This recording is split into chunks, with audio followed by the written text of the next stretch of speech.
Há muito tempo se observa as relações entre organismos vivos na natureza. Nessas análises foi possível observar as zoonoses, descritas como relações parasita-hospedeiro, resultando em doenças infecciosas. Tais relações, que além de parasitismo incluem o comensalismo, o inquilismo, a forese e a simbiose, entre outros, são causadas por bactérias, protozoários, vírus e fungos que se instalam em diferentes hospedeiros, nos quais os mais estudados são aqueles que o homem é mais afetado, que até hoje somam mais de 150. A zoonose é algo totalmente natural. Por outro lado, devido ao desenvolvimento de monoculturas em larga escala, aglomerações em grandes centros e a domesticação de animais silvestres, ocorreu desequilíbrios ecológicos, proporcionando ambientes ideais para o surgimento de pragas, aumentando a probabilidade de disseminação de agentes infecciosos. Com isso, houve a necessidade de criação de centros de controle de zoonoses, os chamados CCZs, que atuam principalmente em áreas urbanas. Em geral, as listas de zoonoses são organizadas em função dos hospedeiros alternativos, dos parasitas que os vertebrados e invertebrados abrigam, ou das doenças e seus transmissores, assim como o nosso enfoque de hoje, o hantavírus, encontrado em roedores. Hantaviride é um gênero de vírus que pertence à família Bunhaviridae e que conta com cerca de 41 espécies. Dessas 41 espécies, algumas estão associadas ao desenvolvimento de doenças, como a febre hemorrágica com síndrome renal e a síndrome pulmonar. Esses vírus são esféricos, envelopados, e sendo que nesse envelope se encontram as glicoproteínas GN e GC, que são importantes para reconhecer células hospedeiras. O material genético desses vírus é do tipo RNA de fita simples e polaridade negativa, que está associado a nucleoproteínas. Esse RNA também é dividido em três segmentos: o segmento L, que é o maior e codifica as polimerases virais, o segmento M, que codifica as glicoproteínas GN e GC, e o segmento S, que codifica as proteínas do núcleo capsídeo. Os hantavírus podem infectar diversas linhagens celulares, infecções essas que se iniciam pela ligação das glicoproteínas virais aos receptores das células-alvo. Dada essa ligação, o hantavírus penetra no citoplasma e, a partir de então, inicia a transcrição, que vai originar o RNA mensageiro, que é usado para a síntese proteica, assim como o RNA complementar, que serve para a replicação do genoma. Os RNAs mensageiros do segmento L e S são traduzidos por ribossomos que estão livres no citoplasma da célula, enquanto o RNA mensageiro do segmento M é traduzido por ribossomos no retículo endoplasmático. A montagem das partículas virais acontece após as glicoproteínas GN e GC, sintetizadas nos ribossomos do retículo, se acumularem no complexo de Golgi ou na membrana plasmática, seguido do processo de brotamento e exteriorização das partículas virais, como demonstrado na imagem. Os hospedeiros conhecidos incluem roedores, morcegos e insetívoros, como o musaranho e a topeira. Cada vírus se adaptou a uma ou mais espécies, sendo encontrados também anticorpos para eles em gatos, cães, bovinos e primatas não humanos. Apesar de não estarem associados ao desenvolvimento da doença nesses animais, alguns estudos demonstram que esse vírus causa diminuição do tempo de vida e também menor ganho de peso neles. E além disso, devido à possibilidade de transmitir o vírus aos humanos, conhecer esses hospedeiros pode esclarecer questões epidemiológicas do vírus.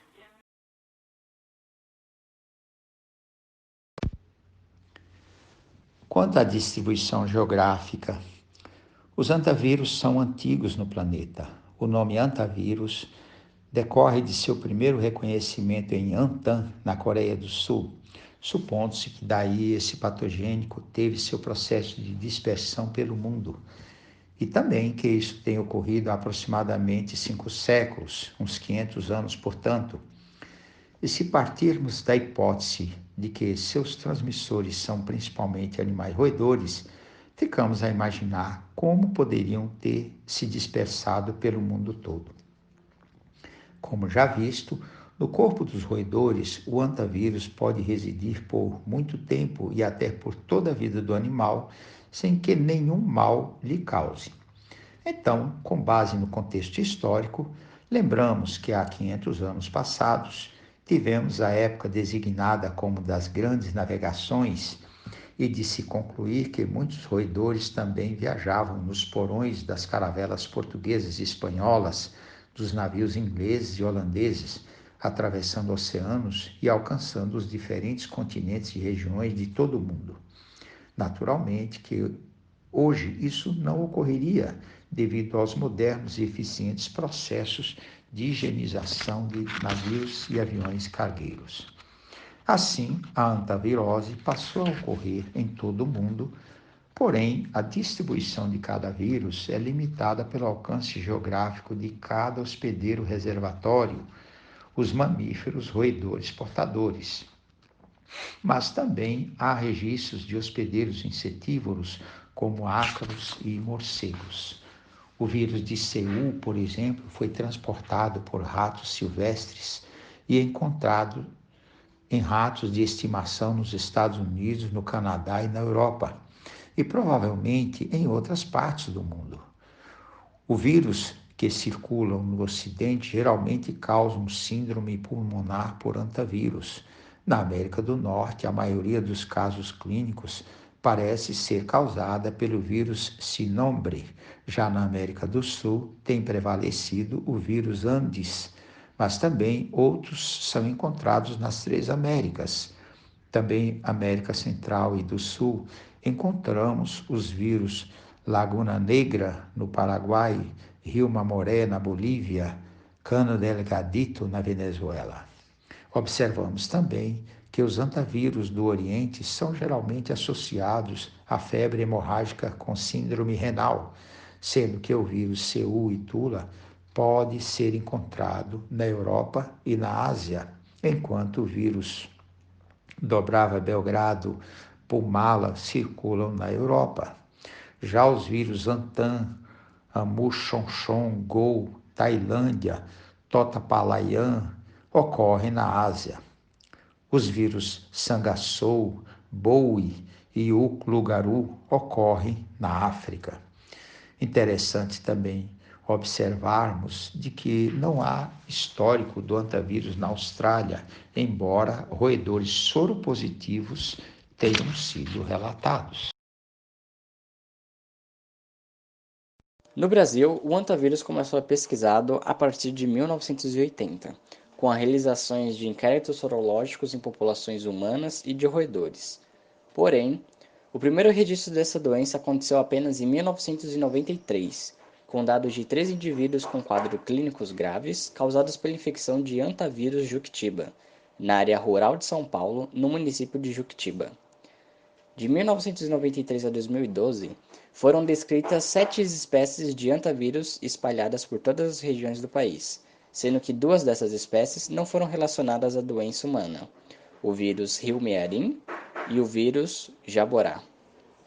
De 1993 até 24 de maio de 2019, foram confirmadas um total de 2.184 infecções por antavírus, com uma média de 79 casos por ano, sendo um ano com maiores números de casos, o de 2006, com um total de 190 casos, a área com maior número de casos sendo a região sul e a de menor a região nordeste, com 756 e 15 casos, respectivamente.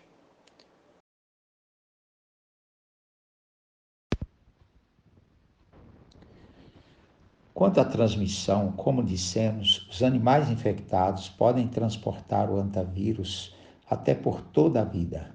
Assim, o poder de transmitir entre eles é permanente e diversificado, por aerossol, contato intenso, pequenas mordeduras em seu convívio, compartilhamento de alimentos, etc. Já a transmissão para os humanos se dá por contato com os roedores infectados e com suas excreções.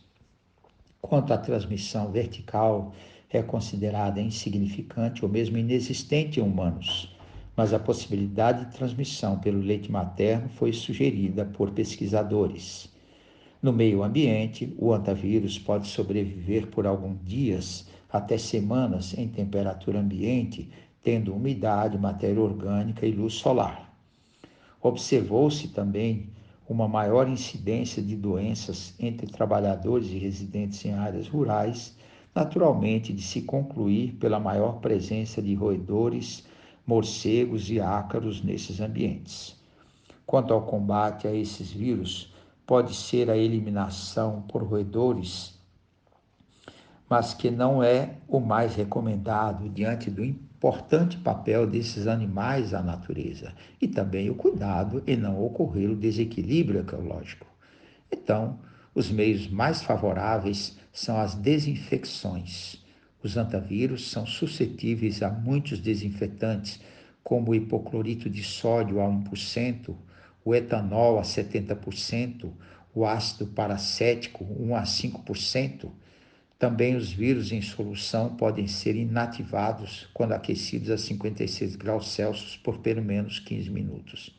Assim, os cuidados higiênicos nas construções rurais, tanto para A contaminação de humanos com hantavírus geram infecções com mecanismos patogênicos originados da exagerada resposta imune a esses micro-organismos, levando ao surgimento de duas manifestações clínicas distintas, sendo elas a febre hemorrágica com síndrome renal, uma enfermidade endêmica da Ásia e da Europa, e a síndrome cardiopulmonar pelo hantavírus, representando as viroses emergentes nas Américas.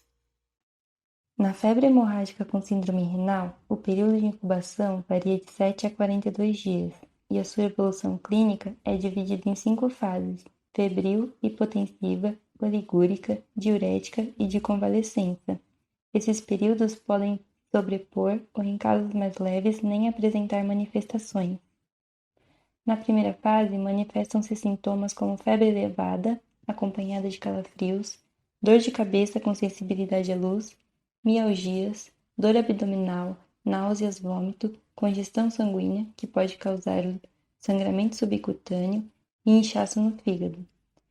Embora a partir daí muitos pacientes se recuperem lentamente, alguns podem evoluir para a fase hipotensiva, na qual surge como sintoma a baixa pressão arterial, que pode ser tão grave a ponto de desencadear choque refratário e hemorragias.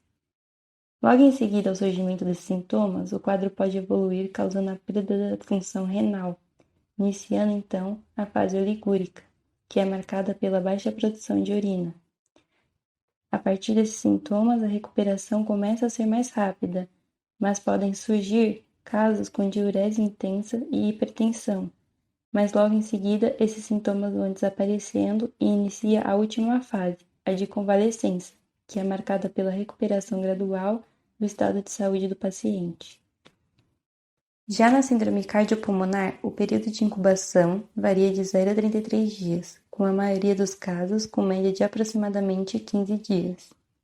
Essa infecção apresenta apenas 2 fases de evolução clínica, sendo elas a febril, com sintomas como febre elevada, dor de cabeça, dores musculares, náuseas seguidas de vômito, diarreia e o principal sintoma é mais preocupante, os edemas pulmonares.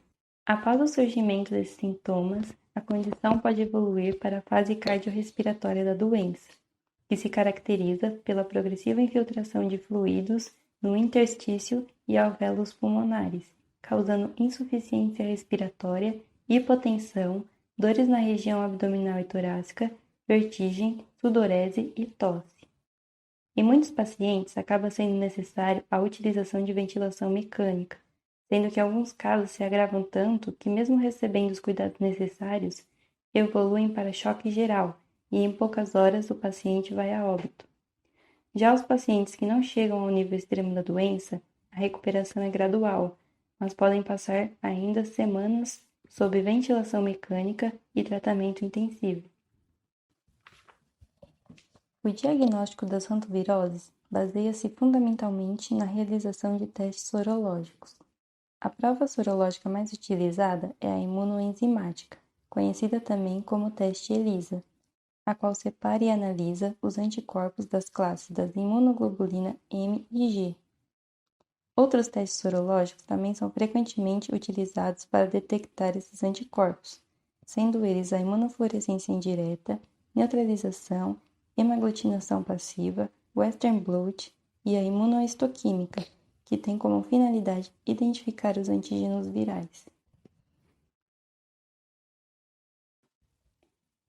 Para tratar essas infecções, infelizmente ainda não existem tratamentos específicos. Assim, os pacientes são submetidos apenas à observação e acompanhamento do estado clínico, seguido de internação em unidade de tratamento básico ou intensivo, de acordo com a necessidade de cada um, sendo também utilizado como suporte de tratamento os medicamentos para amenizar e controlar os sintomas, como as drogas analgésicas, antitérmicas e vasoativas. Para que não aconteça a contaminação de hantavírus, é necessário que se tomem medidas para evitar o contato direto com seus hospedeiros ou suas excretas, fezes, sangue, urina. Sendo assim, também se devem tomar precauções para que esses hospedeiros não entrem em contato com alimentos ou mesmo que se proliferem em residências.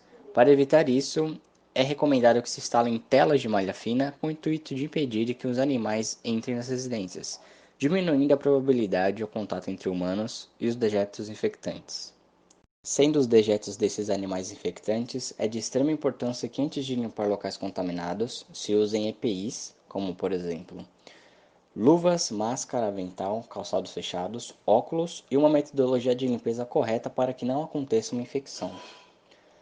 Na dúvida sobre a existência ou certeza de animais que possam portar o vírus em um determinado ambiente fechado, é recomendado que antes de entrar no local que será feita a limpeza, utilize-se máscara com filtro de no mínimo PFF3. Abrir o local fechado para arejar e, em seguida, molhar o assoalho com água contendo detergente ou hipoclorito de sódio e só após 30 a 60 minutos de espera, proceder com a limpeza do local,